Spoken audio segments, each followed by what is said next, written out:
Kaj vas je spodbudilo, da ste začel pisati oziroma pripravljati knjigo Vojni ujetniki v Sloveniji 1991? Pobudo za publikacijo zbornik Vojni ujetniki v Sloveniji 1991 je dala zgodovinska komisija Zveze policijskih veteranskih društev Sever, ker ta tematika je bila sicer deloma obdelana v raznih publikacijah, ki so obdelovali regijsko problematiko, medtem ko strnjene krovne publikacije na to temo pa ni bilo. Sam sem bil tudi takrat v tistih časih v Ministrstvu za notranje zadeve med drugim zadolžen za usmerjanje logističnih aktivnosti v zvezi z vojnimi ujetniki. Pokojni Milan Domadenik, tudi namestnik ministra za notranje zadeve, pa za koordinacijo operativnega področja. Zato sem z veseljem pristal na željo zgodovinske komisije, da pripravim ta zbornik. Člani zgodovinske komisije so mi prispevali iz svojih regij gradiva prav za ta namen. Pregledal sem obstoječo literaturo in pa organizirali smo tudi dve okrogli mizi na temo Vojni ujetniki 1991. To je bilo tudi za nas, ki smo vodili Ministrstvo za notranje zadeve v tistem času, iznenadna naloga. Težka in zapletena naloga, ker je bilo to področje v sestavni del vojne.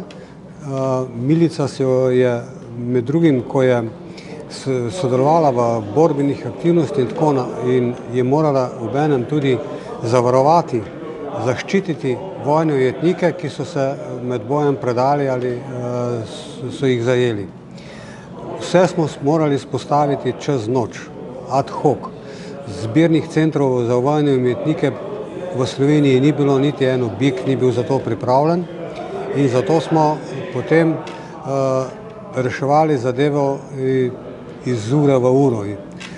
V zborniku sem predstavil tudi povzetek mednarodnega humanitarnega prava, predvsem tretje ženevske konvencije o vojnih ujetnikih, ki ureja to področje. Dalje pravne norme Slovenije v tistem času, ki so veljale v tistem času in so se neposredno ali posredno oziroma smiselno nanašale na ravnanje z vojnimi ujetniki. V tretjem poglavju so predstavljene aktivnosti na državni ravni. Glavne strateške odločitve je sprejemala republiška koordinacijska skupina, na drugem nivoju oba namestnika za ministra za notranje zadeve, seveda pa je glavno breme prevzel teren, takratne uprave za notranje zadeve in postaje milice, ki so morale najti lokacije za varno namestitev teh vojnih ujetnikov in jih tudi varovati. Obenem predstavili smo tudi vseh 29 večjih zbirnih centrov v Sloveniji, s tem, da smo povzeli specifiko posameznih centrov in tudi skupin teh vojnih ujetnikov, tako da globalno gledano je slika celovita za celo Slovenijo.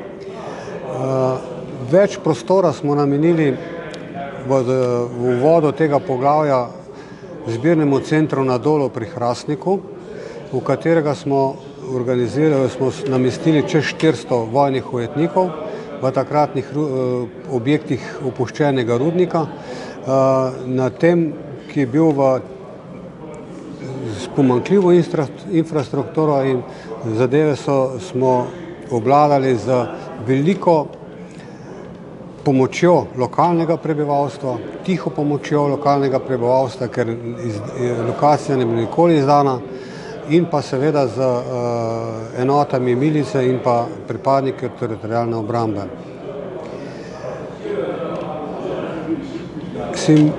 Želim, ta zbornik je obenem simbolična zahvala pripadnikom teritorialne obrambe, organom za notranje zadeve, aktivistom Rdečega križa, zavodom za prestajanje zaporne kazni, ki so se morale čez noč reorganizirati tako, da so organizirale začasne zbirne centre za vojne ujetnike in pa seveda lokalnemu prebivalstvu širom po Sloveniji, ki je skrbelo potem za oskrbo teh vojnih ujetnikov, za hrano, tako za hrano, kot tudi za vso osebno opremo, ker vojni ujetniki, ki so bili odpuščeni, so večinoma vsi odšli domov v civilnih oblekah in za vse to je poskrbelo lokalno prebivalstvo na terenu, kjer je pač bil ta zbirni center. Poudarjeno je med drugim to, da so po vojne ujetnike prihajali starši, sorodniki, posamično z avtomobili, z vlaki, skupinsko z avtobusi in da jih je napadena država Slovenija sprejela in jim pomagala pri vrnitvi njihovih sinov na domove. To je bil edinstven humanitarni primer v mednarodnem prostoru. Mednarodna skupnost je takoj priznala to veliko, to humanitarno ravnanje s vojnimi ujetniki in je vse to ravnanje dvignilo ugled naše novo nastale države. Tako da je Slovenija lahko ponosno, z dejansko zdvignjeno glavo zaprosila za priznanje in sprejemo mednarodne organizacije, ker je s tem dokazala, da je sposobna ohraniti svojo oblast tudi v oboroženem konfliktu, a obenem s popolnim spoštovanjem mednarodnega humanitarnega prava. To so bila po mojem mnenju tudi ključna dejstva za tiste čase, za ugled nove nastale države in za njeno priznanje.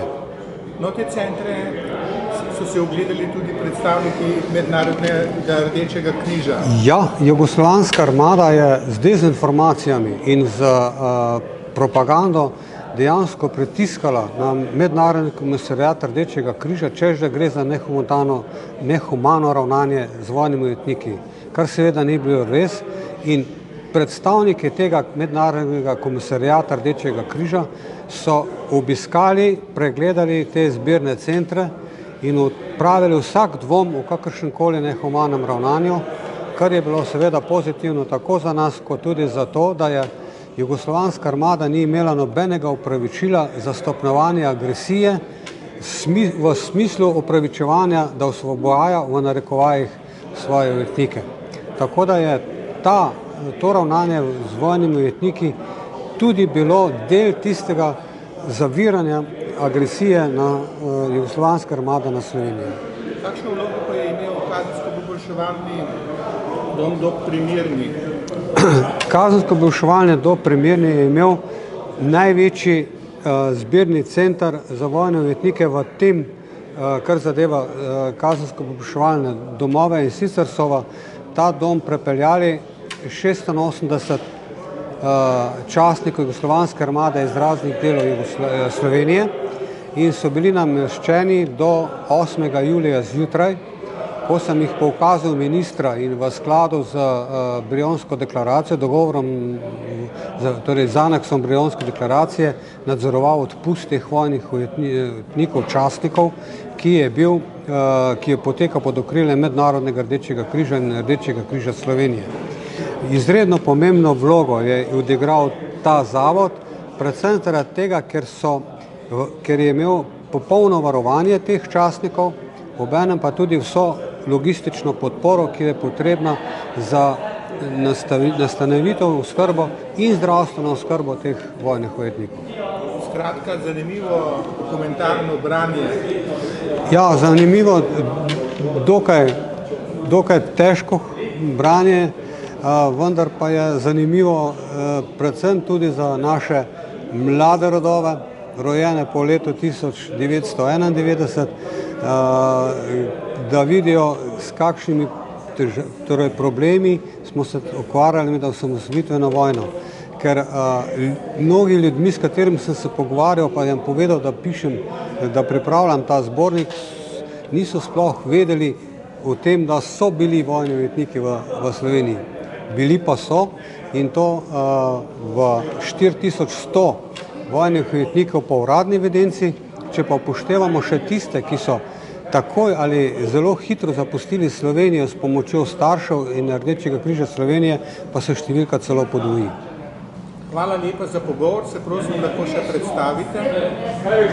Bogomil Brvar, v času osamosvojitvene vojne sem bil namestnik ministra za notranje zadeve.